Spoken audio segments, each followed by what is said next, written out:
Hi,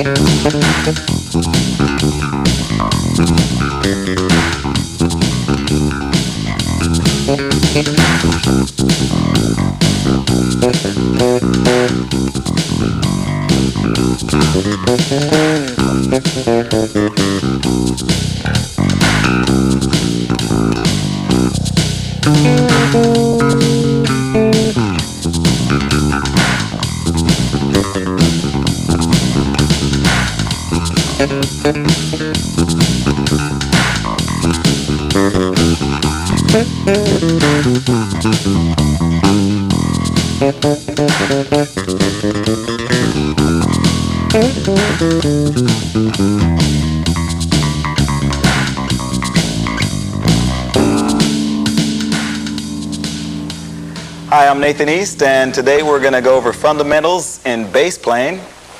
Glad to have you with us with your basses, and first of all, we'd like to tune up. First, we'll start with the G string.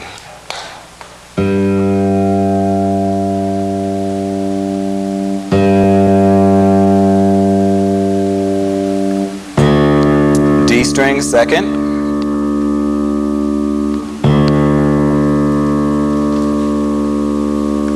Next, the A string.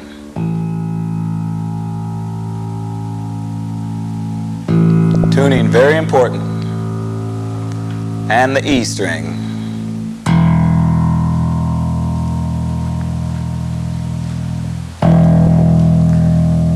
And for those of you with 5-string basses, the B string. It's the low B string.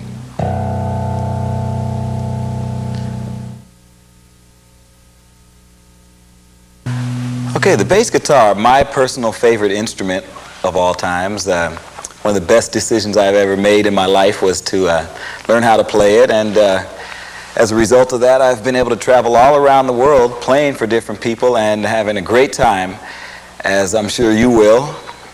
And we'll go over a few things right now involving technique. We'll speak about right-hand technique, left-hand technique, the thumb versus playing with the two-finger technique.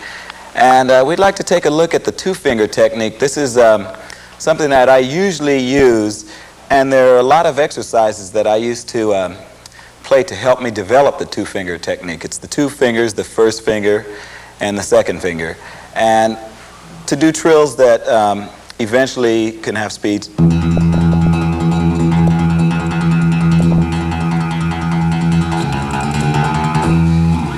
What I used to do is practice very slowly, and we can take a look at a closer look at this exercise. Starting out very slowly, alternating fingers, noticing the difference between the sound when you play it soft or play it hard or use your nails. Now keep it as even as possible and gradually speed up. It's always a good idea to practice with a metronome. Get that solid click going and eventually speed it up.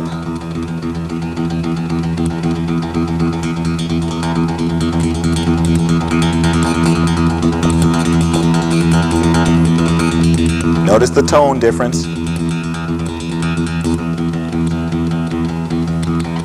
Closer to the bridge, tighter, closer to the neck.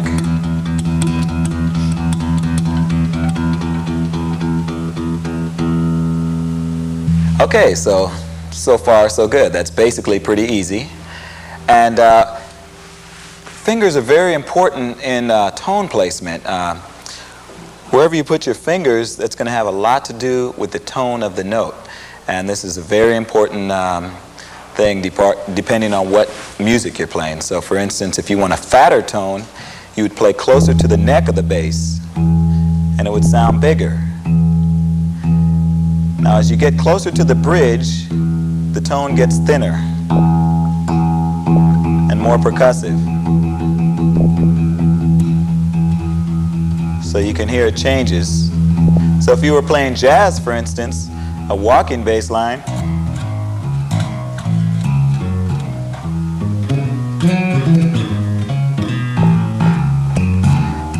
you would play closer to the neck.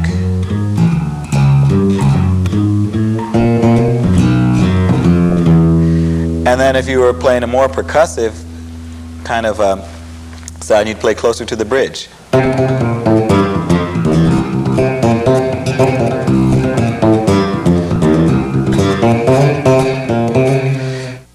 Then there's yet another dimension to the tone that you can get, and that's by using a little bit of your fingernail as a pick. So there's the sound of just your finger, but then there's the sound of your fingernail. And we use this on records often where we want the bass to sound sort of like a guitar where it can be.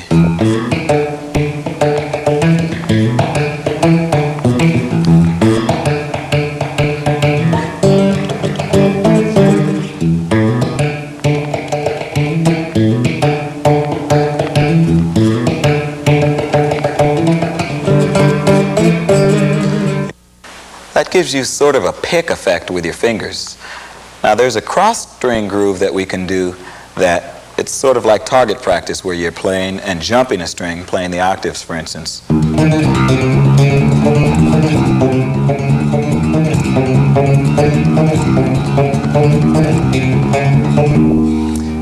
what that does is just helps your accuracy, and we can take a closer look at that. It's always good to start slowly and increase your speed.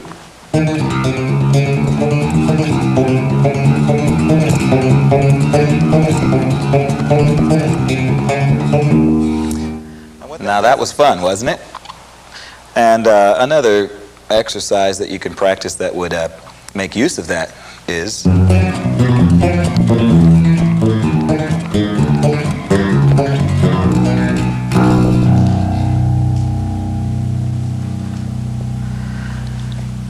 okay, next we'd like to work on the left hand technique. Now that you have the right hand pretty well worked out, there are a few exercises that are just good to do, and we'll do some together. It's like calisthenics when you wake up in the morning. These are some of the first exercises that I learned, and I find them very helpful in getting the left and right hand coordination together. First of all, we would start at the first fret, and since I have a 5-string, we'll start on the B string with the note C. And what we're going to do is alternate fingerings. We're going to go across the neck of the bass, starting with the first 2 fingers.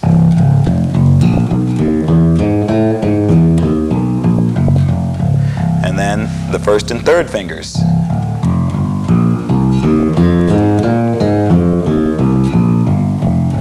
And then fingers 1 and 4.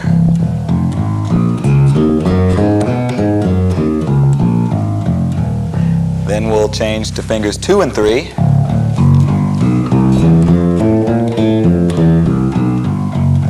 And 2 and 4.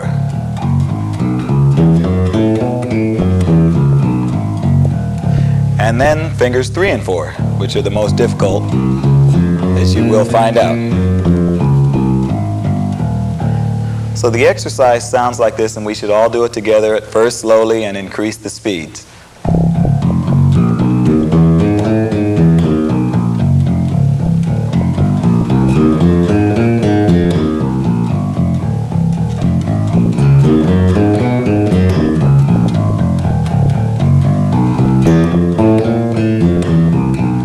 Stretch those fingers out.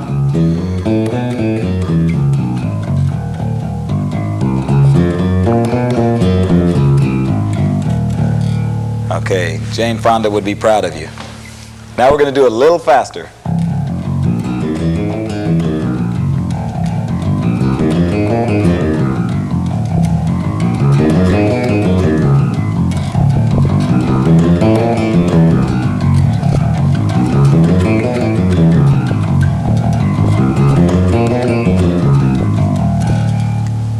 Those fingers 3 and 4 really start to get a workout after a while. And then, of course, we'll practice it faster each day. It's a good idea to practice with a metronome because it helps keep your time together. So if you happen to have a metronome, start with a slow tempo and always increase. It's very important that in all of these exercises that you learn to play them well and accurately at a slower tempo and then speed up. And pretty soon we want to play them. I can't even play it.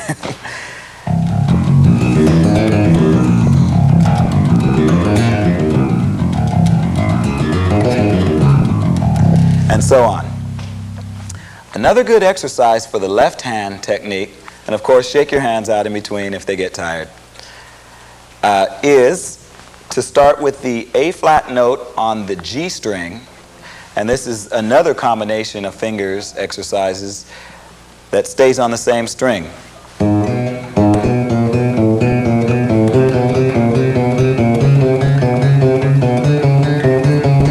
So as you can see, it starts and goes up the neck. So we'll take a closer look at the combination of fingers.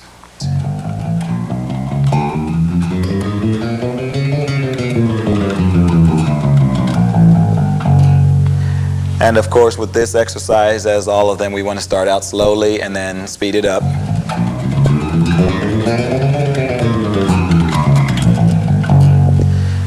Now let's take a look at an arpeggio study. This one is, we'll do a diminished arpeggio. And all an arpeggio is a chord. It's a single note of a chord. So if you had the C major chord, you would just do the single notes of the chords, which are. So in this example, we'll start on the C and do the C diminished arpeggio going down. And it sounds like this.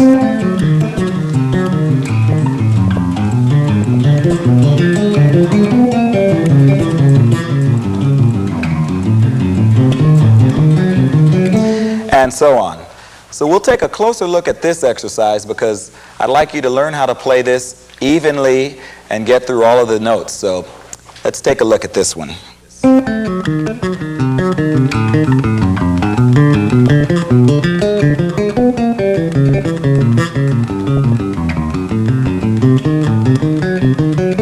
Okay, so you'll find that this is a fun exercise to play, and it's great to work up to speed. And it's always fun to practice with another bass player, for instance. And we used to get together and just play fun things like Popeye, for instance. And what we would do is one of us would play it at a tempo, and the other would try to play it faster, and then faster, and then faster, and see who could play it the fastest. But it's like this.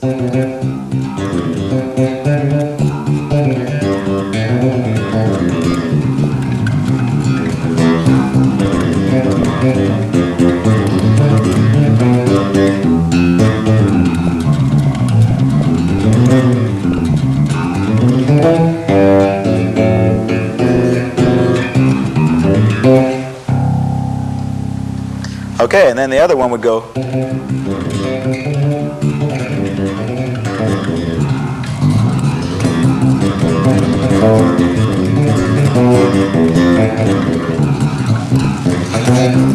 And like that, so he couldn't get through it, but then the next one would go, and like that, and pretty soon you couldn't hear it anymore. But it's always fun to do, and all of these exercises should be fun for you to play, and we hope that you would practice every day for at least an hour and enjoy playing the bass.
double stops are very effective and useful in many types of music.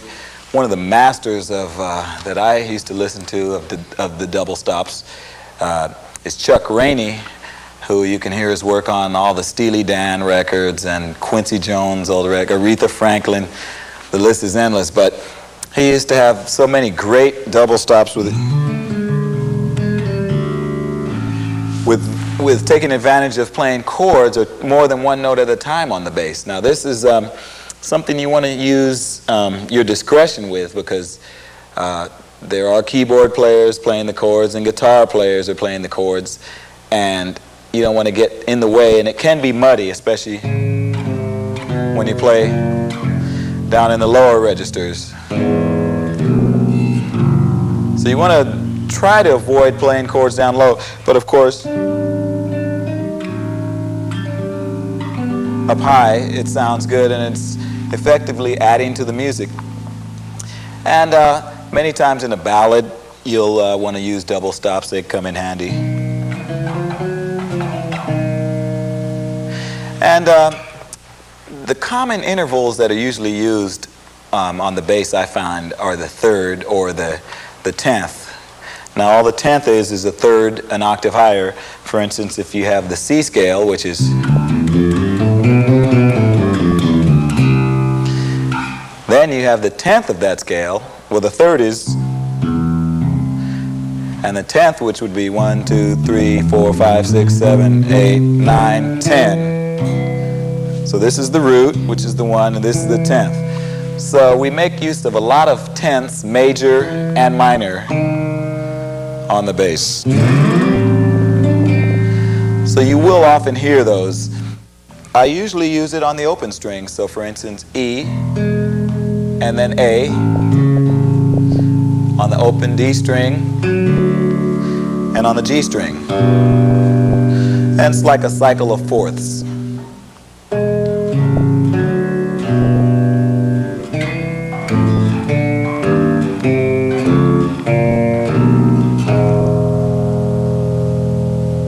Okay, very interesting. Anyway, you get to see what it's like to take advantage of the notes that are available when you're playing an open string. Now, those are the thirds. For instance, if you're in the key of A, and you have the 10th, the major 10th, we'd also like to take a look at the 7th, which would be, that's the minor 7th, and this is the major 7th. So you have the 7th and the 3rd. And this comes in handy in various styles. For instance, in a Brazilian style of playing, you would have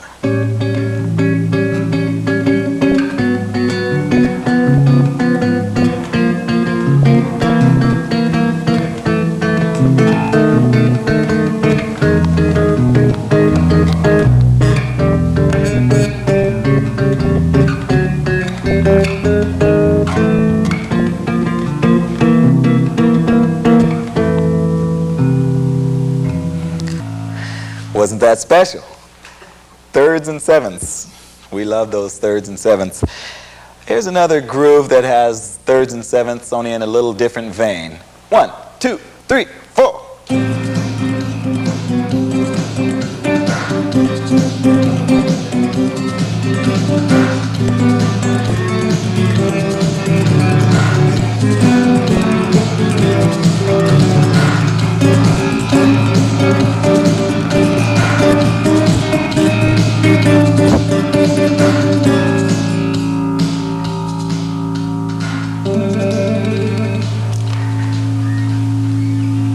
Okay, so now we'd like to talk about different applications. Now we're a bass player, we're a guitar player, we're playing chords, we're playing different styles. So now I just would like to show you a little thing where we combine three elements: playing the bass line, playing the chords, and then doing a little soloing on top. And it would go something like this.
So you can see how much fun playing bass can be, and that took either 6 hands or 3 people to do. So what you may want to do is get together with a couple of your friends and try some trio playing. It's really a good way to bounce ideas off of each other.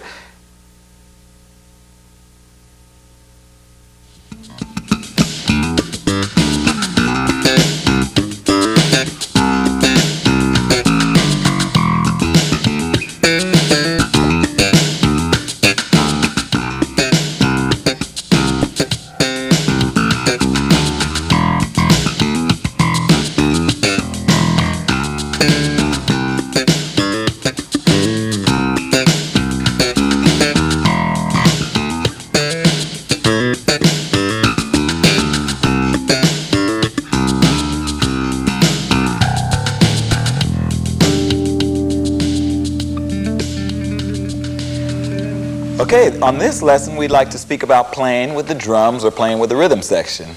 Now in rhythm section playing, the drummer is your best friend, and it's very important that you listen to 2 primary things, his kick drum and his snare drum. And a lot of different drummers put the kick and snare in different places in relationship to each other, and sometimes it takes a little bit of getting used to playing to a certain drummer, one as opposed to another.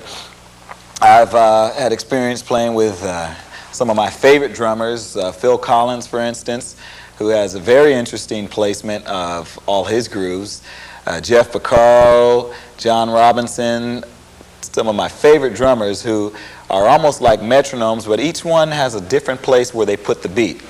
And it's very important that we listen at all times to the drums. I had a chance to spend some time with Cannonball Adderley before he passed, and one of the things he said before he died was that one of the most important things we can do as musicians is listen.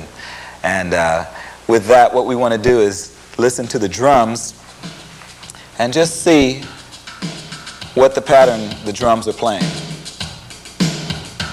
Now this is a normal R&B pop kind of pattern. And you notice what the kick drum is doing, and you notice what the snare is doing. So the obvious thing to do would be to match the kick drum, which would be, that would be the first obvious thing that you could do. Now I'm trying to get more creative. We could do something like change notes.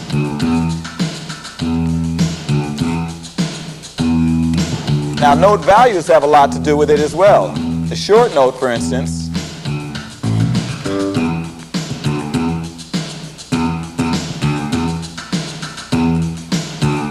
now that's playing exactly what the kick drum is doing. But you can think to play in between the kick drum. For instance, if you wanted to play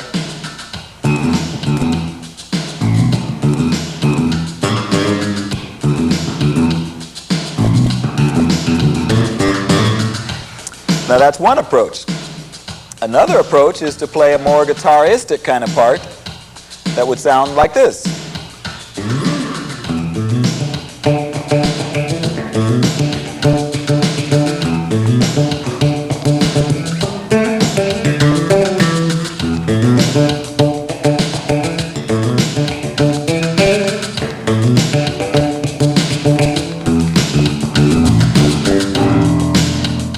So as you can see, there are many different ways of approaching the same kind of beat.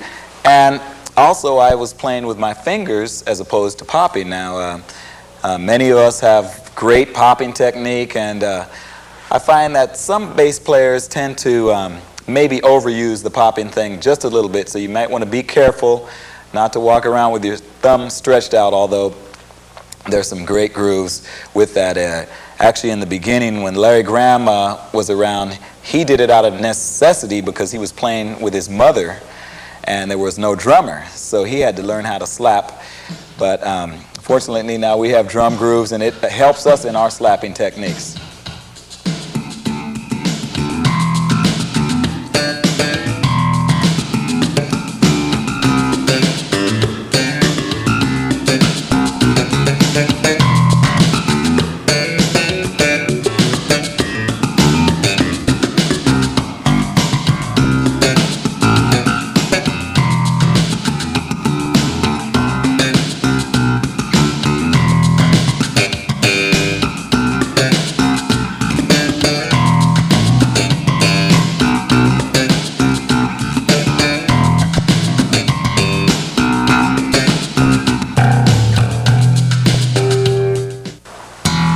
Slapping with the thumb,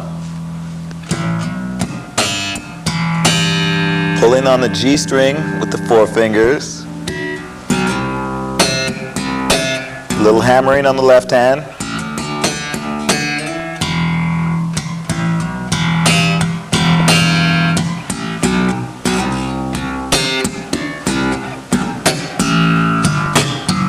groove in E, bass player's best friend. Slapping and pulling and hammering.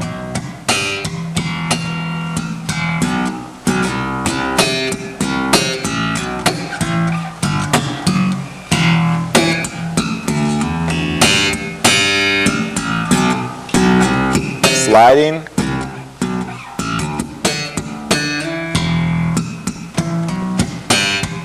A little faster.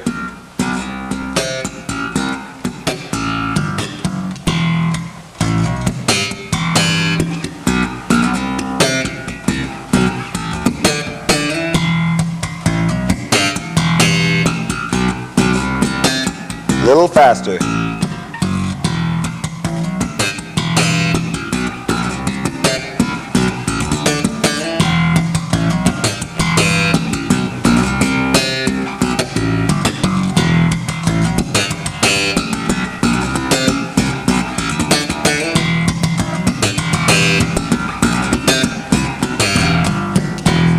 Okay, so that's another way to approach a groove. And of course, there are many different kind of grooves. You have your shuffles, your swings, your ballads, and it's very important that you learn to play all the different kind of grooves. We're going to take a look at another groove, and we're going to invite you to participate in this one. We'll do a little soloing and play the changes. You'll listen to it, and we'll have you participate, and I'll give you your cue. And now let's take a look at the shuffle groove. There's a couple different ways you could play this one as well. Again, we're listening to the kick drum. Kick and snare.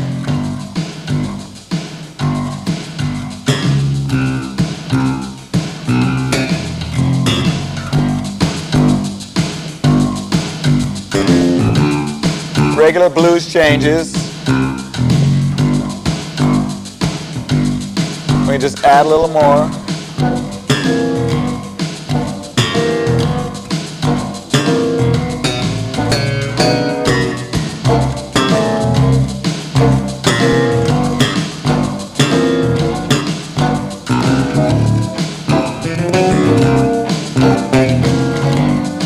Now we're going to walk.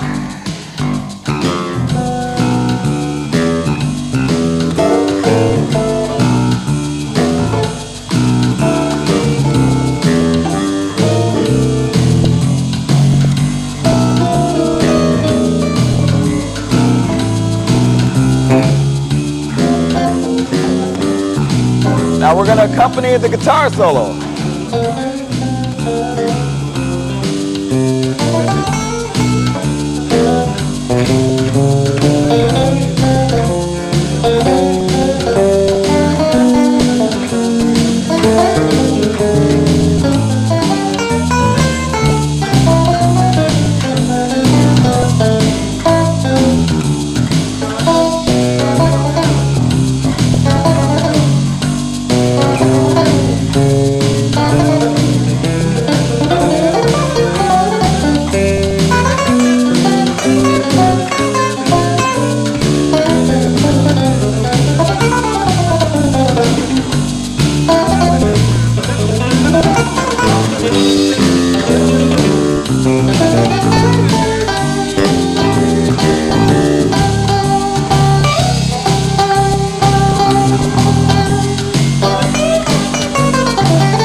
Now you play. G7.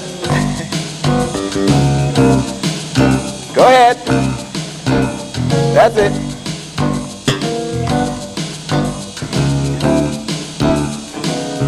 You're getting it. All right, come on, a little more now.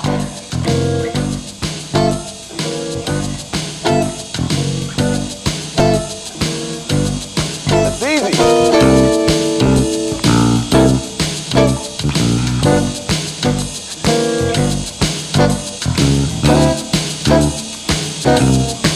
That's it. I'm going to give you one more chorus.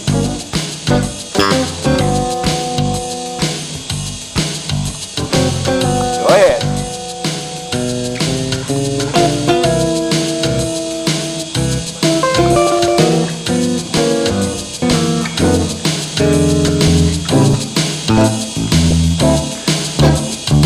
Very good. Give yourself a round of applause.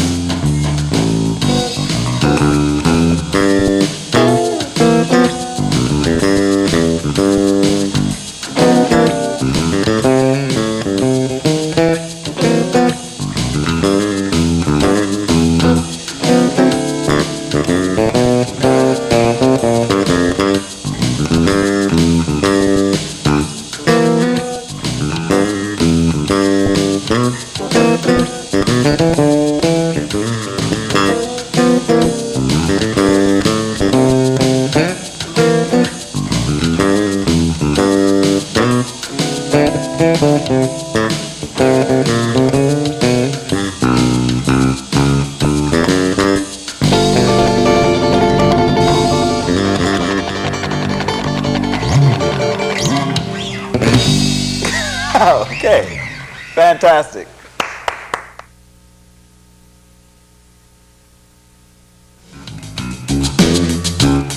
This would be an R&B type groove. Lionel Richie.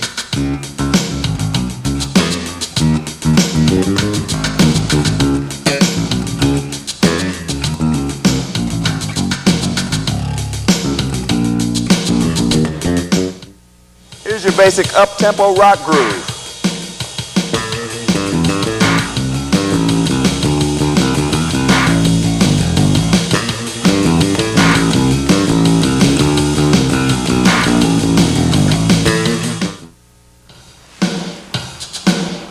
On this groove, we'll just have two changes to play over, A minor and D7.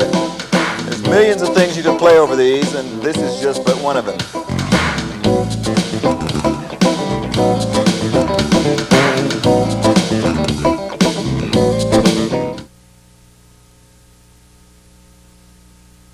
Okay, one of the first things you want to make sure is that your bass is in tune. So let's talk about different ways of tuning the bass. I have a 5-string bass, so my lowest note is a low B and not a low E. Still tuned in fourths, starting with G on the top, D, A, E, and low B. Now there are a few different ways to tune using your ear, which are valuable, And one is to play harmonics. That is, lightly rest your finger over, for instance, the 7th fret on the G string, and that gives you the D. Now at the same time, lightly rest your finger over the 5th fret on the D string, which gives you the same note. Now if these two strings are in tune, you won't hear any beats. And you go across the bass and do that on each string. So since we don't hear any beats, it sounds to be in tune. I'll show you what it would sound like if it were out of tune.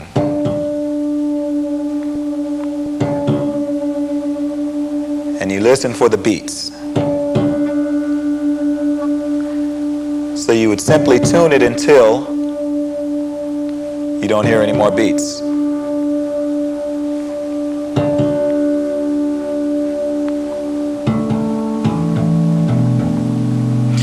Now since the bass is so low, the harmonics help because they are an octave higher, and it's also easy to play out of tune because a lot of the notes are very low, and sometimes it's hard to hear over the rest of the band, so very important. Another way of using your ear to tune is to use the interval, the 5th, and if that sounds in tune, it's a good indication. The 5th is a good indication to see if your bass is in tune. Now if all those methods fail, for instance you're in the studio or everyone is playing, it's actually a very good idea to pick up an electronic strobe tuner. Now we have one here, and this is a Yamaha, and many companies make them, but what this allows you to do is tune without having to hear the bass. You can just tune visually. This is a chromatic tuner, and you don't have to adjust anything. So we take a look at it, and we see that we hit the note, and we wait till it is centered over the blinking dot.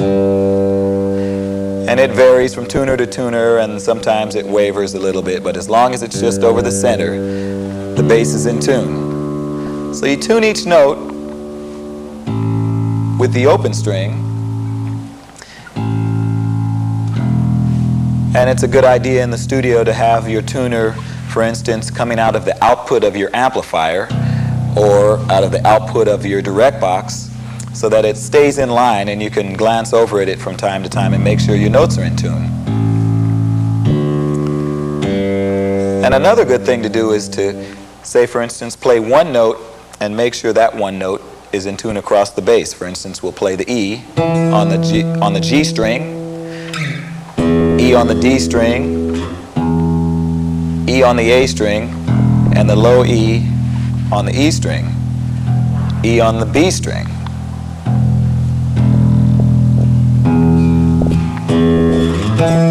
And that just allows you to check with your ears to see if the notes are in tune. Now all of that is fine, but the bass must be intonated. And by intonated we mean that the string length is long enough or short enough so that when you play the harmonic at the 12th fret and the actual note at the 12th fret, they're both equally in tune with each other. Now one of the tricks that we usually use, usually if you have to take your bass into the shop and get it intonated, one of the tricks that we usually use to intonate it is just rest it on your lap and get a Phillips screwdriver or whatever the screwdriver you need for your bridge would be. Go down here to the bridge and lengthen or shorten the string yourself. So for instance, you can see the bridge moving, and that way makes it longer or shorter. So a trick to intonating your bass now is we would take a look at the tuner, we would tune the note to G,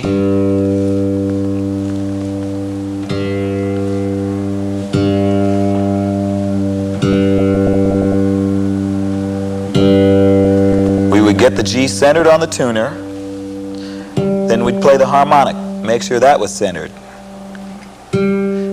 Then we'd hit the note. Now if I notice that the tuner is a little bit off, for instance sharp, that means I have to lengthen the string to make it flatter again. So we go down to the bridge and make the string longer. Now one trick that I usually use in determining whether I should make the string longer or shorter is I look at the tuner, and if the notes move to the right of the center position, that means I have to move the bridge to the right or make it longer. And if the notes on the tuner move to the left of the center position, that means I move the bridge to the left. It seems confusing at first, but you'll get the hang of it.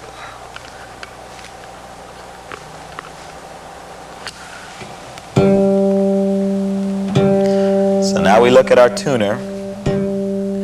We hit the note, we hit the harmonic, and we hit the actual note. And the two sound in tune with each other.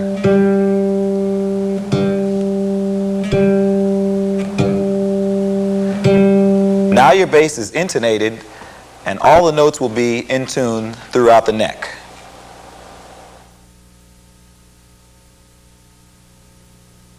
Nathan, the first thing I want to ask you is, how long have you been playing bass?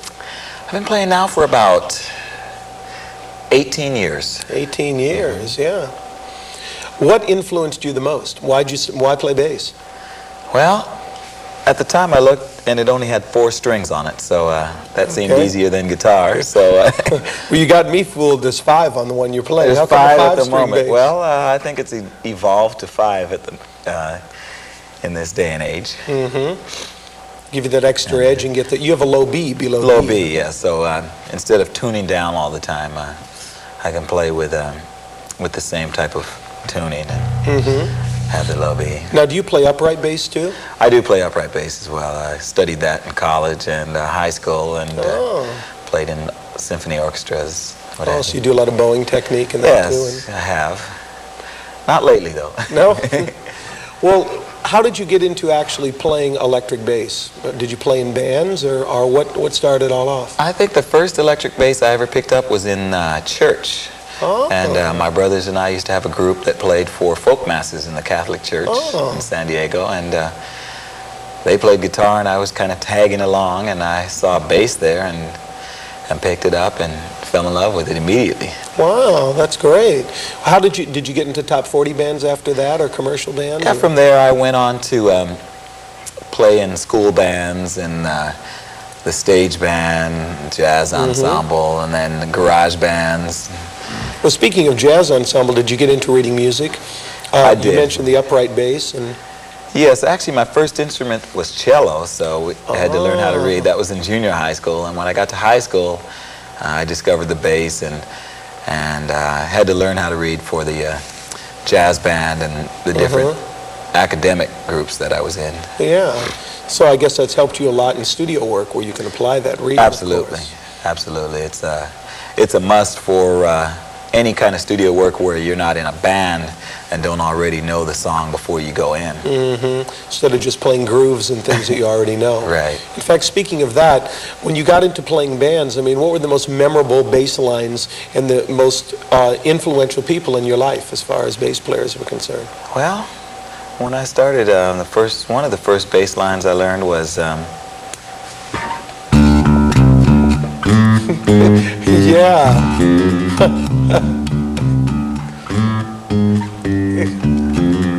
Oh, and Cream was out, and the ironic thing is that 18 years later, I'm playing it with Eric Clapton. Yeah, that's again, right. You know, yeah. And you guys are going on tour again too, huh? Yes, we've been touring around the world, and we're on our way over to the Royal Albert Hall in London to play this in about a week or so. Wow, that's great. That's terrific. So I think back then, a lot of groups where I was very influenced by James Brown, some of his bass lines. Top of the Stack was one of the first ones.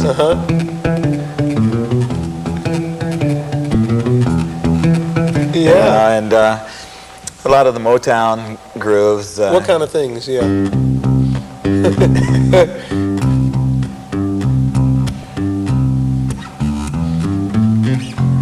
know, those kind of things. Yeah. And I used to say, well, what is that playing that? You know, and the bass line was always very memorable.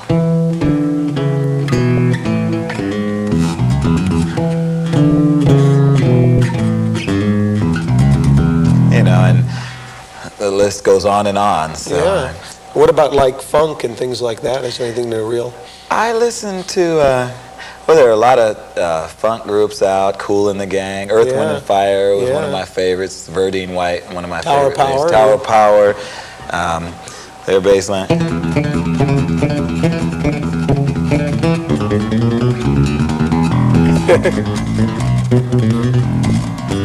You know, and Herbie Hancock had, Paul Jackson was playing bass with him, and he used to do this.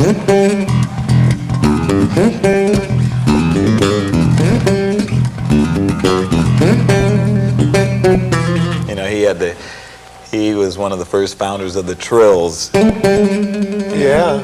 I know you mentioned earlier in some of the lessons about Chuck Rainey, too. Is there anything that sticks out about Chuck? Chuck Rainey, everything he did was... You know, he used to play great things on all the Steely Dan records, Aretha Franklin. Yeah. You know, all the double stops, and Yeah. he was the king of those kind of licks. I remember one of the first bass lines I ever learned was a song called Reverend Lee by Roberta Flack. Oh, He was playing bass on it.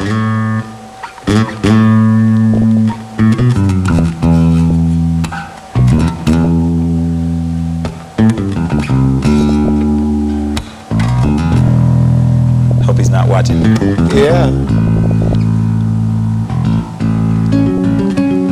Is there any contemporary bass players now? What about Larry Graham? And Larry Graham, the inventor of all the popping, he did Hair, and he had Graham Central Station, and that was the first time all the guys in my band were coming back from Oakland saying, there's a guy up here that's unbelievable. He makes the bass growl, and he did the slapping and popping. And so you incorporate a lot of that in your playing with them? yeah, a lot of, you know, just whatever. Everybody has a lick that they do well.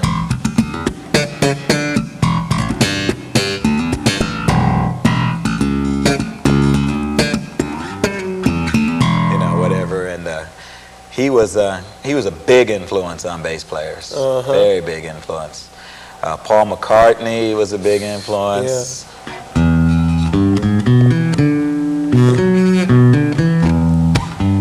I mean, it goes on and on.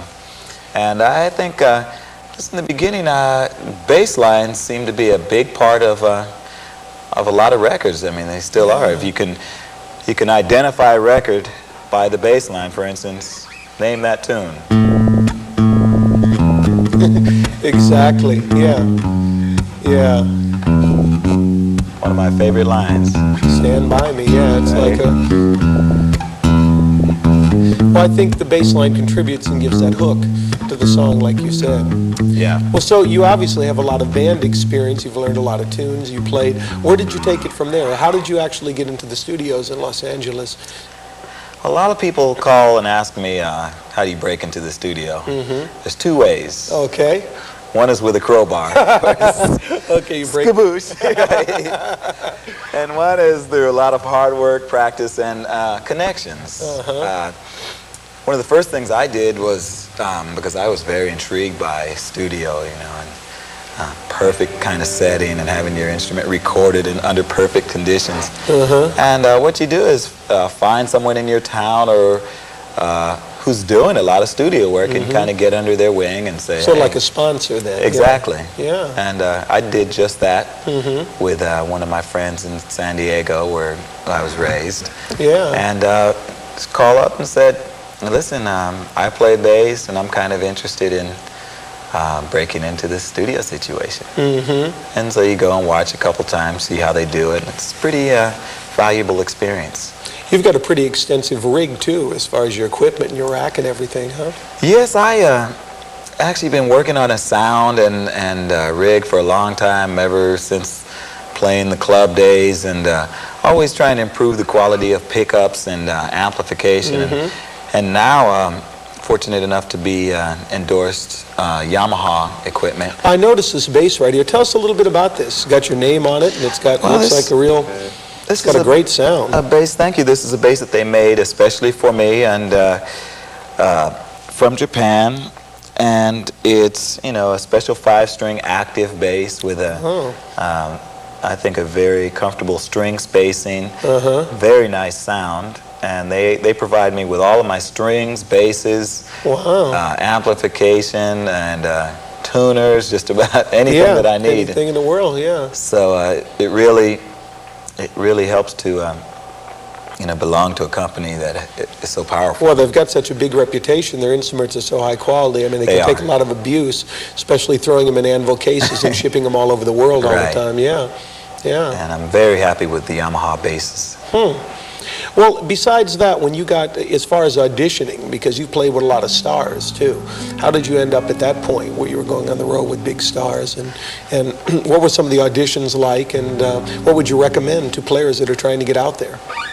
Well, I would say it's a kind of long snowball effect. You look up and see somebody and you say, wow, I want to be there, and you aspire to be that, but you don't know how long that person has actually been out there trying to make it. And for instance, I can remember several auditions, some that I didn't make and some that I made. And it's heartbreaking when you don't make the audition, and sometimes you feel like hanging it up, but interestingly enough, some of the groups that I auditioned for before I started working in the Los Angeles area and failed miserably at the audition, turned out to be good friends with them and make records with them later on.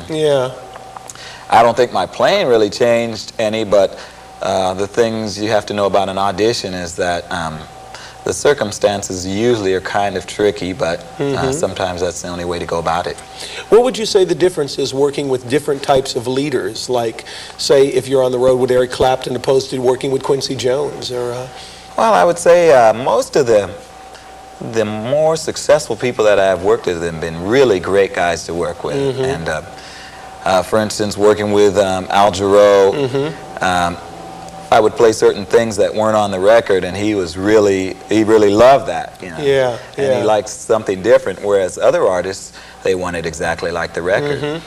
Quincy Jones is one of the nicest producers, men in the business, and you go in the studio with him, he immediately makes you feel at home. And Eric Clapton is like a brother to me. We have great times on the road together, and again, there's a very mutual respect both of our parts, and it just makes the gigs really fun. Wow, sounds like a great deal of experience.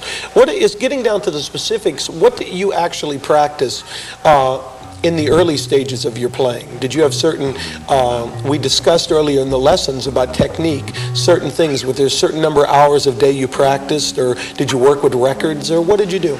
Well, yeah, I would say that there was an interest there, so it went from in the beginning to holding a broomstick in front of the TV with the Beatles playing, to actually playing to my favorite records. And if I didn't have the record, I would play to the radio and just sit there, and whatever they were playing, I would try to learn that. And I would go out and buy my favorite records, back it up, put the needle back, scratch it, put it back, scratch it. But then I'd do it even at a slower speed so that I could learn what they were playing. And of course, had to learn a lot of tunes for top 40 bands. Well, it seems like, what about your daily practice routine, as far as you had certain technical exercises of practicing with a metronome, or did you do some sight reading too, or how did you prepare yourself?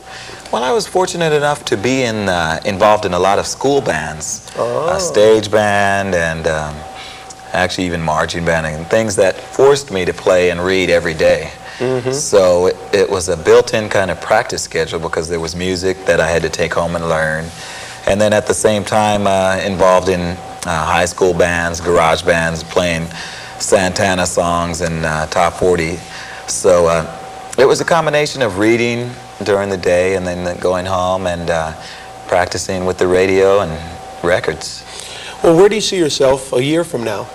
What's the future hold for Nathan East? Well, I think since I built a studio at home, there's going to be a lot more production that I'm going to get involved with, and eventually artist with my brother Marcel, who's a talented producer, guitar Yeah. player, writer. Yeah, great drum programmer too. Drum programmer, which is He's important awesome. nowadays. Yeah, I know. Programmed all the drums for the solo videos. And both of you are pilots too, We're so you both can fly pilots. to the gig too, huh? So I think we could look for a record from East Meets East or whatever we're going to call it. Or Flying High. Or anything Flying else. High. Well, thank you very much, Nathan.